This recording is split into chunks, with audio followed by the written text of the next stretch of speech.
ఓం సాయిరామ్. శ్రీ సాయి దివ్య చరణాలకు నమస్కరిస్తూ మరొక భక్తురాలి కోసం తెలుసుకుందామా. చంద్రాబాయి బోర్కర్. ఈమె 1892 నుంచి బాబా మహాసమాధి చివరి రోజు వరకు అనేకసార్లు షిరిడీని సందర్శించుకున్నారు. బాబా యొక్క అనేక అద్భుతాలను చూసింది. మరియు ఆమె 51 సంవత్సరాల వయసులో 1921 సంవత్సరంలో ఏ డాక్టరు లేక నర్సు సహాయం లేకుండా సులభంగా ఒక కొడుకుని ప్రసవించింది బాబా గారి అనుగ్రహంతో. చంద్రాబాయి బోర్కర్ మొదటిసారిగా 1892లో షిరిడీకి వచ్చి బాబాను దర్శనం చేసుకున్నారు. బాబాకు అమితమైన భక్తురాలు. ఆమె ఒకసారి షిరిడీకి వచ్చినప్పుడు బాబా ఆమెకు తన దంతాన్ని జ్ఞాపికగా ఇచ్చారు.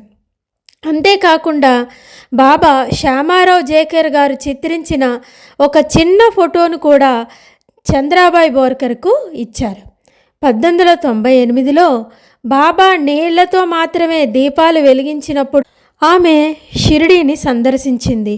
మరియు అదే సంవత్సరంలో చిన్న ఇరుకైన ఒక చెక్క బల్లపై నానాసాహెబ్ డెంగిలే ఇచ్చిన చెక్క పలకపై బాబా 4 మూలన 4 మట్టి దీపాలు పెట్టి దానిపై నిద్రించడం కూడా స్వయంగా చంద్రాబాయి బోర్కర్ చూశారు. సన్నటి గుడ్డ ముక్కలతో కట్టబడిన ఆ పలకపై బాబా నిద్రపోతూ ఉండేవారు. అది చూస్తే ఎంతో ఆశ్చర్యం వేసేదట. ఆ చిన్న పలక నుండి ఎలా ఎక్కేవారో ఎలా దిగేవారో ఎవ్వరికీ తెలియలేదు. ఎంతో ఆశ్చర్యం కలిగిందట చంద్రాబాయి బోర్కర్కి. ఆ సమయంలో మసీదు మరామత్తులు కూడా జరగలేదు. మోకాళ్ళు లోతులు గోతులు కూడా మసీదులో ఉండేవి. అలాంటి సమయంలో చంద్రాబాయి బోర్కరు షిరిడీకి వెళ్ళి బాబాను దర్శించుకోవడం మొదలుపెట్టారు.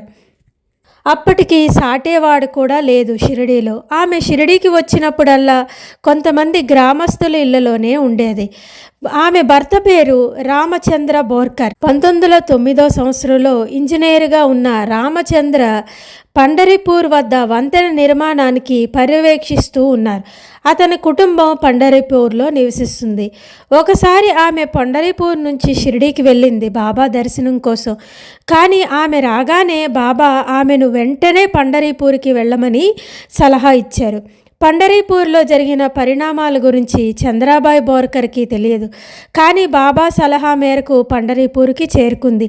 అక్కడికి వెళ్ళేసరికి తన భర్త లేడు. ఉద్యోగాన్ని కూడా రాజీనామా చేశాడని తెలిసి ఎంతో ఆశ్చర్యపోతుంది. ఆమె భర్త తన ఉద్యోగాన్ని రాజీనామా చేసి బొంబాయికి వెళ్ళాడని తెలిసి ఆమె ఎంతో బాధపడుతుంది. ఆమె వద్ద టికెట్లు కొనడానికి కూడా తగినంత డబ్బు లేదు.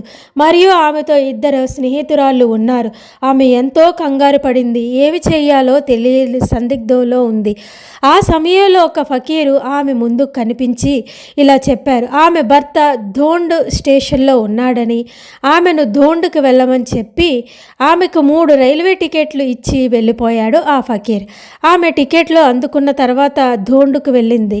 ధోండుకు చేరుకోగానే ఆమె తన భర్త ప్లాట్ఫారంపై వేచి ఉండడాన్ని గమనించింది.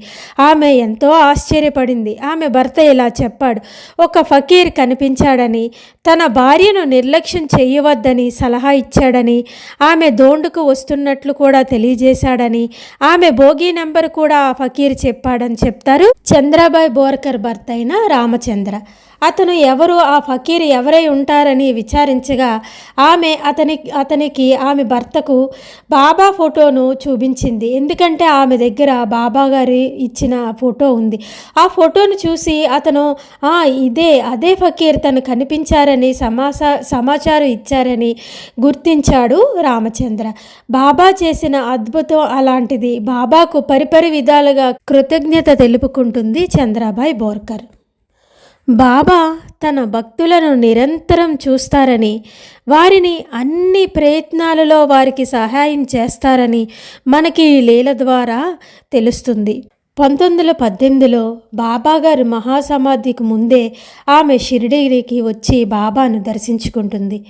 బాబా ఆమె పూర్వక కోరిక ఏమిటి అని అడుగుతారు. దానికి బాబాకు ప్రతి విషయం తెలుసునని, బాబాకు తెలియనిది తాను చెప్పడానికి ఏమీ లేదని ఆమె సమాధానం చెప్తుంది. కానీ బిడ్డను కనాలి అనే ఆమె కోరిక ఆమె వ్యక్తం చేయలేదు.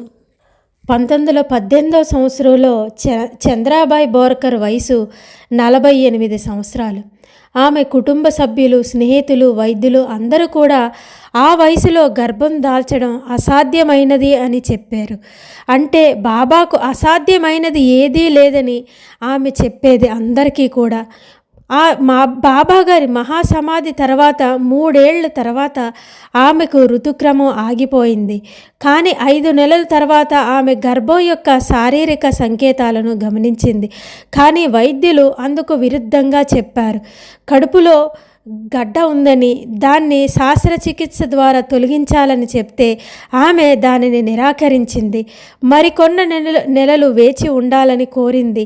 బాబా తనను ఆశీర్వదించారని ఆమెకు తెలుసు. తాను గర్భవతి అని నమ్మకంగా ఉంది. ఆమెకు బాబాపై అచంచలమైన విశ్వాసం కలిగి ఆమె ఏ ఔషధాలను తిరస్కరించి కేవలం ఊది మాత్రమే తీసుకుంది. అలాగా ఆమె 10 నెలల నుండి ఆమెకు 51 సంవత్సరాల వయసులో ఏ డాక్టరు, నర్సు సహాయం లేకుండా ఎంతో సులభంగా ఒక కొడుకును ప్రసవించింది. ఇది 1921లో బాబాగారి మహాసమాధి అయిన 3 సంవత్సరాలు 2 రోజుల తర్వాత జరిగిన లీల ఇది. ఒకసారి చంద్రబాయి బోర్కర్ పంచగనిలో ఉంది. కాకాసాహెబ్ దీక్షిత్ గారి సలహా మేరకు బాబా తీవ్ర అస్వస్థకు గురి అయ్యారని సమాచారం అందడంతో ఆమె షిరిడీకి పరిగెత్తింది. ఆమె బాబా చివరి రోజుల్లో కూడా షిరిడీలోనే ఉంది. బాబా గారి చివరి క్షణాల్లో తులసి ఆకులు నీళ్లు కూడా బాబా నోటిలో పోసిన అదృష్టవంతురాలు చంద్రబాయి బోర్కర్. ఆమె బాబా మహాసమాధి తర్వాత కూడా షిరిడీని సందర్శిస్తూనే ఉంది. 1933 సంవత్సరంలో కూడా షిరిడీకి వెళ్ళి బాబాగారి సమాధిని దర్శించుకున్నారు.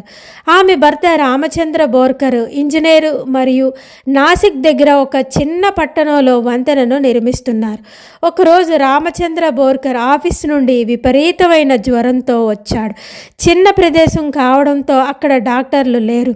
చంద్రబాయి బాబాకు అమితమైన భక్తురాలు కావడంతో బాబా ఊదిని ఎప్పుడు తన దగ్గరే ఉంచుకునేది. ఒక పెట్టెలో ఎంతో భద్రంగా దాచేది. ఊది సర్వరోగాలకు దివ్యౌషధమని ఆమె నమ్మకం. తన భర్తకు ఊది నీళ్లలో కలిపి ఇచ్చేది. ఆ రోజు రాత్రి ఆమెకు బాబా కలలో కనిపించి, అమ్మా, నీ భర్త క్షేమంగా ఉంటాడు అని చెప్పి, అయితే రేపు ఉదయం 11 గంటలకు ముందు బయటకు పంపించవద్దని, 11 గంటల తర్వాతనే బయటకు వెళ్ళనివ్వమని చెప్తారు. మరుసటి రోజు కల గురించి తన భర్తకు చెప్తుంది. కానీ బాబా మీద నమ్మకం లేదు రామచంద్ర బోర్కర్కి. అతను సమీపంలో రైల్వే స్టేషన్కి వెళ్తాడు. అక్కడ రైల్లో అకస్మాత్తుగా పడిపోవడం, స్టేషన్ వారి ఇంటికి చాలా సమీపంలో ఉండడం వల్ల ఆమె తన కళ్ళతో ఈ జరిగిన సంఘటన చూడవలసి వచ్చింది. మరుక్షణమే బాబా బాబా బాబా అని గట్టిగా పలికి గట్టిగా ఏడ్చి తర్వాత స్పృహ కోల్పోతుంది చంద్రబాయి బోర్కర్. తర్వాత రామచంద్రను ఇంటికి తీసుకురాగా అతనికి ఎముక విరిగింది. నడుస్తున్న రైళ్ళు అతనిని ఢీకొట్టినప్పటికీ బాబా కృప వలన ఎముక మాత్రం విరగడం ఒక అద్భుతం. నిజంగా రామచంద్ర అర్ధస్పృహలో ఉన్నప్పుడు, పూర్తిగా స్పృహ లేనప్పుడు ఇంట్లో ఒక ఫకీరు తిరుగుతుండడం అతను గమనించారు. ఈ విషయం చంద్రబాయి బోర్కర్కి చెప్పారు. తనని మృత్యు బారి నుండి కూడా కాపాడింది బాబాయేనని చంద్రబాయి బోర్కర్ తన భర్తతో చెప్తుంది.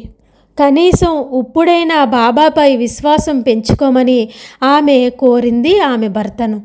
ఆ తర్వాత డాక్టర్ వచ్చి పరీక్షించగా కాలు ఫ్రాక్చర్ అయిందని చెప్తారు. అయితే ఆ రాత్రి మళ్ళీ చంద్రబాయి బోర్కర్కి కలలో బాబా కనిపించి ఇంట్లో తయారు చేసిన మందు రాయమని, కాలుకు కట్టమని చెప్తారు.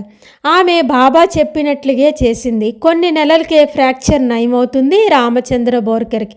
ఈ వింతను చూసి చుట్టుపక్కల వారు, వారి బంధువులు, స్నేహితులు అందరూ కూడా ఆశ్చర్యపోతారు. ఇది 1921 సంవత్సరంలో జరిగింది.